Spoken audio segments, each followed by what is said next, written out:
Chapter 16, in which there is ever so much paper. The mad woman in the tower couldn't remember her own name. She could remember no one's name. What was a name, anyway? You can't hold it. You can't smell it. You can't rock it to sleep. You can't whisper your love to it over and over and over again. There was a name that she treasured over all others, but it had flown away like a bird, and she couldn't coax it back.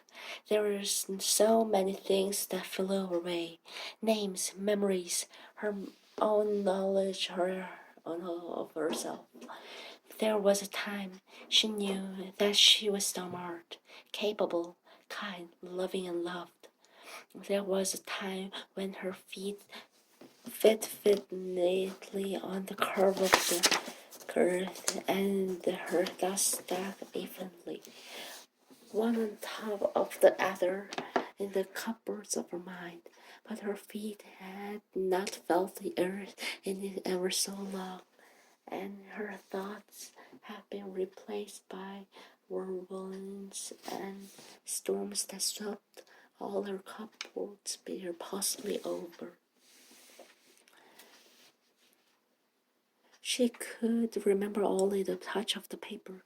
She was hungry for paper. At night she dreamed of the dry smoothness of the sheep, the painful bite of the edge. She dreamed of the sleep of laying into the deepening of white. She dreamed of paper birds and paper stars and paper skies. She dreamed of a paper moon hovering over paper cities and paper forests over and paper people.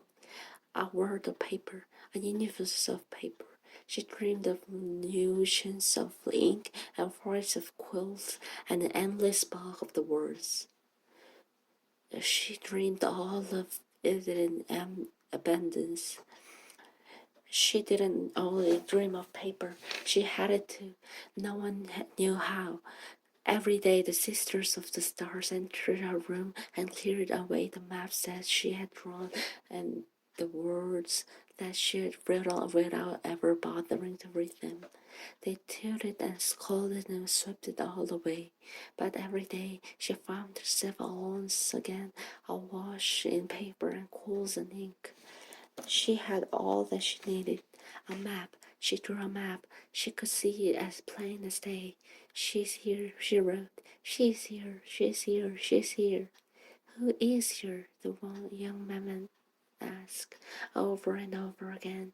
First, his face was young and fine and clear. Then it was red and angry and bleeding.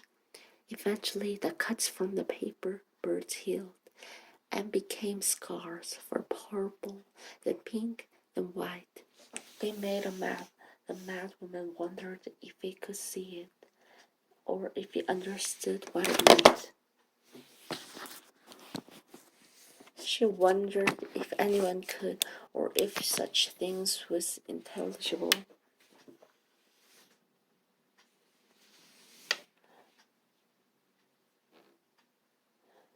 To her alone. Was she alone mad, or had the world gone mad with her? She was in no position to say. She wanted to pin him down and write "She's here" right where his cheekbone met his earlobe. She wanted to make him understand. Who is here? She could feel him wondering as he stared at the tower from the ground. Don't you see? She wanted to shout back, but she didn't. Her words were jumbled. She didn't know if anything that came out of her mouth made any sense. Each day she released paper birds out of the window, sometimes one, sometimes 10. Each one had a map in its heart. She's here, in the heart of the robin. She's here, in the heart of the crane. She's here, she's here, she's here, in the heart of a falcon and kingfisher and a swan. Her birds didn't go very far, not at first. She watched from her window as people reached down and picked them from the ground nearby. She watched the people gaze up at the tower. She watched them shake their heads.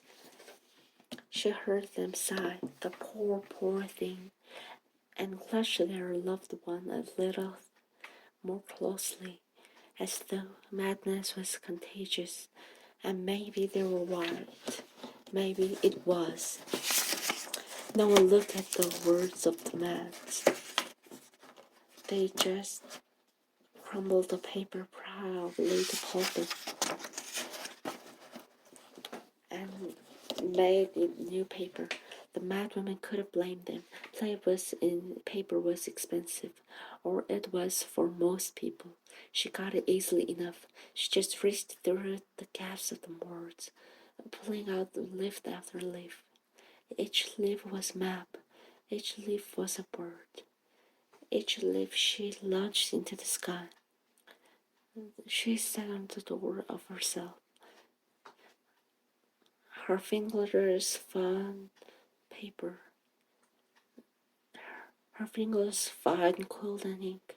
She didn't ask how. She just drew the map. Sometimes she drew the map as he slept.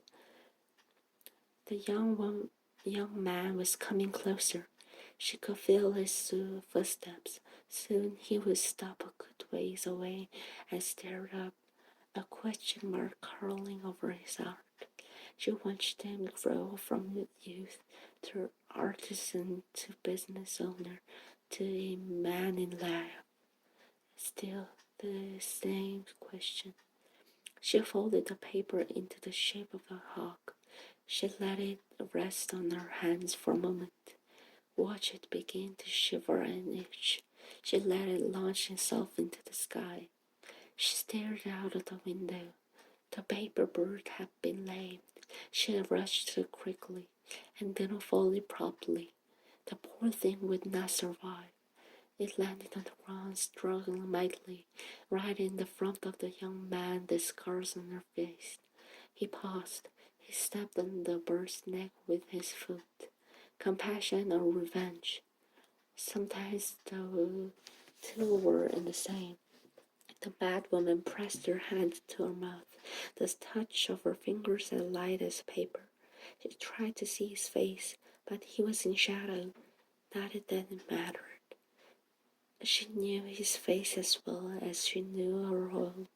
She could follow the curve of each scar with her fingers in the dark.